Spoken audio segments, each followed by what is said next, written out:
मैं कुछ न कुछ तो जीवन में करना ही होता है। मैंने भी किया है, आप लोग भी कर रहे हो। तो आज का प्रश्न ये लिया गया कि मैं ज़िंदगी में किसी के लिए बहुत कुछ किया। इतना किया कि जितनी मेरी क्षमता थी, चाहे वो धन की, चाहे तन की, चाहे मेरी समझ की, मैंने सब लगा दिया। और समय आने पे जब वो थोड़ा ताकतवर हुआ तो उसने इज्जत करना छोड़ दिया। पहले वो मेरी हर बात मानता था, बाद में बात मानना छोड़ दिया। कहीं से मुझे हवा लग गई, कोई उसे सपोर्ट दिखा दिया, कुछ भी ऐसी बातें हो गई। अब मुझे क्या करना चाहिए? तो मैंने ये समझा कि मैंने तो किया क्योंकि करना मेरा स्वभाव था, और व्यक्तिगत मैं उसी के लिए नहीं करना था, लेकिन मेरे ज़िंदगी में समय ने, देश काल, स्थिति परिस्थिति में वो मेरे करीब रहा।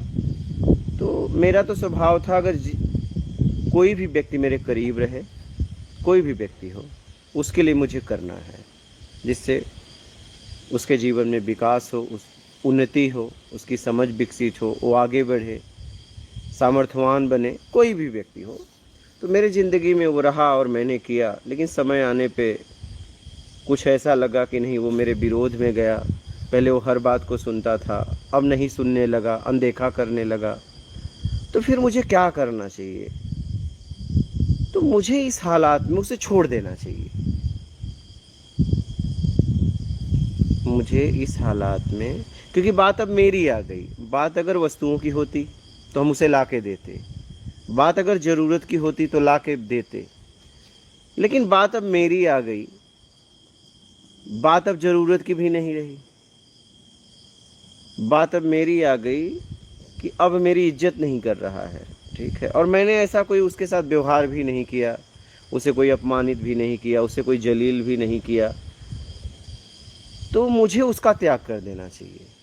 मुझे ये देखना है कि ऐसा तो नहीं उसके बर्ताव का जिम्मेदार मैं हूँ, ऐसा तो मैंने माहौल क्रिएट नहीं कर दिया, ऐसा तो कुछ नहीं कर दिया, तो उसका जिम्मेदार मैं हूँ। मुझे ये देखना है कि हर हाल में जाते जाते जिम्मेदार मैं ना रहूँ। मुझे अपनी कमी भी जांचना है, ऐसे आवेश में, जज्बात में आके नहीं निकलना है। मुझे देखना ये है कि इतने दिन तक वो इज्जत किया, तो आज क्यों नहीं किया? आज क्या कारण बन गया, क्या वजह बन गया? उसको समझने के बाद ही वहां से निकलना चाहिए। क्या ऐसा माहौल पैदा हो गया, उसे जरूर समझना चाहिए कि आखिर उसने, एक समय था वो मेरी हर बात मानता था, मेरे इशारों पे चलता था। क्योंकि इशारों पे चलने का मतलब मैं उसके लिए कुछ करना चाह रहा था, इसलिए अपने इशारों पे चला रहा था कि वो जीवन में एक अच्छा और सामर्थ्यवान इंसान बन जाए। तो अब हमने देखा कि नहीं, उसने मेरा विरोध किया। तो उसने मेरा विरोध किस स्थिति में किया है? ऐसा तो नहीं कि मेरी शिक्षा का इतना प्रभाव रहा कि हमसे ही कोई त्रुटि हो गई और हमारा विरोध किया, क्योंकि शिक्षा तो हमने ही दिया ना। हमें ये देखना कि मेरी तरफ से कोई त्रुटि ना हो, क्योंकि शिक्षा हमने दिया है। शिक्षा हमने दिया है कि गलत व्यक्ति का विरोध करना। तो कहीं मैं तो कहीं गलत नहीं? अगर मैं पूरी तरह सही हूँ, इस बात का मुझे पता चल जाए, तो मुझे उस व्यक्ति का त्याग कर देना चाहिए कि जाओ तुम अपनी ज़िंदगी में खुश, मैं कहीं और तुम कहीं। अगर हम पास में भी, अगर देश काल स्थिति परिस्थिति मुझे पास में भी रखती है, लेकिन तुम कहीं है, मैं कहीं, दूरियां चाहे इतनी हो चाहे इतनी, लेकिन तुम कहीं और हम कहीं। पहले मैं तुम में था और मुझे लग रहा था तुम मुझ में थे, लेकिन अब ये बात ख़त्म हो गई। मैं कहीं और तुम कहीं। मैं अपने लक्ष्य की तरफ तेज़ी से आगे बढ़ने के लिए मैं जा रहा हूँ। हो सकता है मुझे कुछ दिन वहाँ रहना पड़े, लेकिन मैं वहाँ रह के भी मैं तुमसे दूर ही हूँ।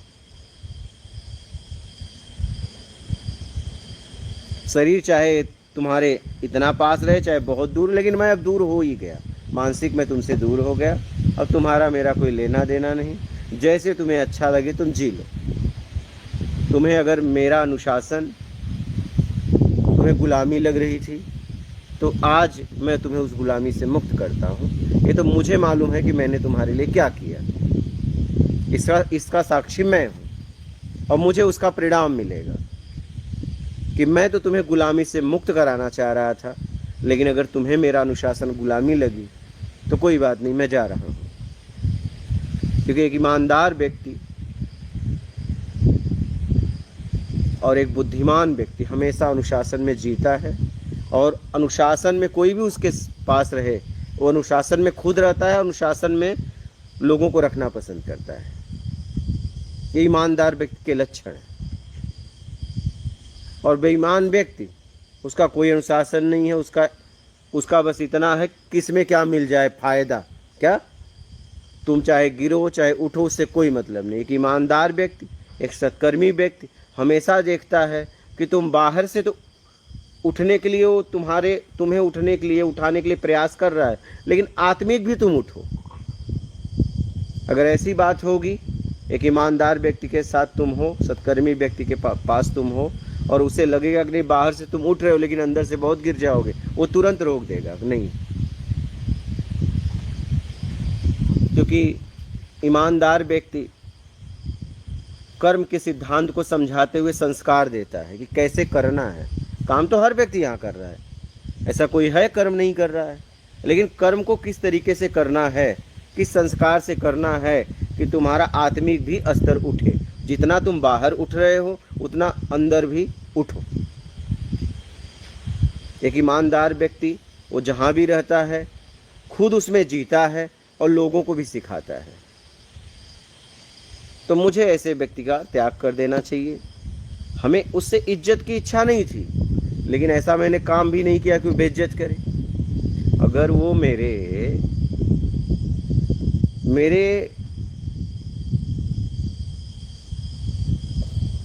कुछ मुझसे पूछ रहा है, हम उसे कुछ सलाह दे रहे हैं, कुछ बता रहे हैं, और वो हमसे बात करने के बाद कर अपने मन का रहा है, तो इसका मतलब वो कुछ जीना चाहता है, वो समझ उसकी विकसित हो गई है क्या, तो हमें छोड़ ही देना चाहिए कि तू जी ले। क्या तुम्हारी खुशी के लिए तुम्हें छोड़ते हैं। दुख तो एक बार मुझे होगा, क्योंकि तुम्हारे द्वारा हमने बहुत उम्मीदें लगा के रखी है। दुख होगा, ऐसा नहीं कि दुख नहीं होगा। दुख इसलिए होगा कि हमने तुम्हें ईमानदारी से सींचा है। दुख होगा, ऐसा नहीं, क्योंकि अगर हम तुम्हारे में न लगते तो मैं कहीं और होता, और मैं उस जगह लगा जहां कांटे ही कांटे निकले। बाद में दुख होने वाला है, क्योंकि मेरे जिंदगी का मुझे पता था कि मेरा समय तुम में कितना गया है। उस समय की कीमत तुम्हें नहीं है, लेकिन मुझे थी। तो जब मुझे लगा कि नहीं, इतने वर्षों इतने समय तक मैंने गलत जगह लगा दिया, तो दुख तो होगा, उसका परिणाम तो मुझे देगा। कोई पीछे बैठा है वो देगा, लेकिन इतना तो दुख होगा कि मैं अपना समय कहाँ व्यतीत कर दिया, कहाँ लगा दिया। क्योंकि मेरे समय की, मेरी ताकत की कीमत थी। कहीं न कहीं मेरी ताकत, मेरी समय तो खर्च हुआ ही है तुम्हारे लिए। तो दुख होने वाला है, ऐसा नहीं कि दुख नहीं होगा, लेकिन उस दुख के साथ मैं तुम्हें छोड़ता हूँ। कम से कम मुझे समझ में तो आ गया, नहीं तो और भी लगता, और भी मेरा समय बर्बाद होता, और भी मैं तुम में ताकत लगाता। तो ऐसे व्यक्ति का त्याग कर देना चाहिए तुरंत, जगह पे। सोचना समझना नहीं है फिर। हाँ, जहाँ मेरी भावनाओं की कदर ना हो, मेरे ईमानदारी की कदर ना हो, मेरे सत्कर्म का कद्र ना हो, वहाँ छोड़ भी देना चाहिए। क्योंकि मैं अगर उसमें और ताकत लगाता हूँ तो वो मेरे ताकत का दुरुपयोग ही करने वाले हैं। वो सदुपयोग तो करेंगे नहीं। और फिर अगर समझने के बाद भी अगर मैं लगा रहा हूं तो उसका जिम्मेदार फिर मैं हूंगा, फिर मैं गिरने लगूंगा।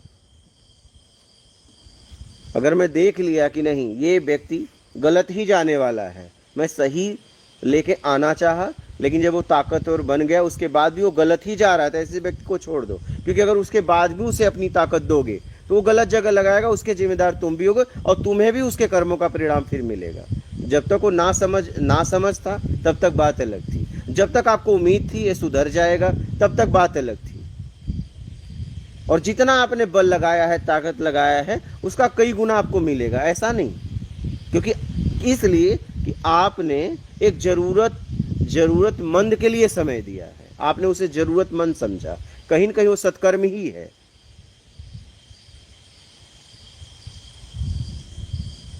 तो उसका परिणाम मिलना ही मिलना है। हाँ, ये समझने के बाद कि नहीं, अब वो सामर्थ्यवान हो गया, समझदार हो गया और ये गलत को छोड़ नहीं रहा, तो उसका त्याग कर देना चाहिए, फिर हमें अब उसमें नहीं जाना चाहिए। इसी को कहा गया त्याग ही परम सुख है। अपने बुराइयों का, बुरे व्यक्तियों का उसी क्षण त्याग कर दो जिस क्षण पता चला हो, तब वो आपको परम सुख तक लेके जाता है। ये भौतिक सुख से छूट जाओगे और वो त्याग आपको परम सुख तक लेके जाएगा, लेकिन उसी क्षण जिस क्षण हमें पता चला है, एक क्षण भी विलंब नहीं करना है। तो ऐसे व्यक्तियों का त्याग कर देना चाहिए, क्योंकि जब हम बिना उम्मीद का किसी के लिए कुछ करते हैं तो वो सत्कर्म ही होता है। और हमारे रास्ते में कोई भी मिल जाए, हमारा काम है करना।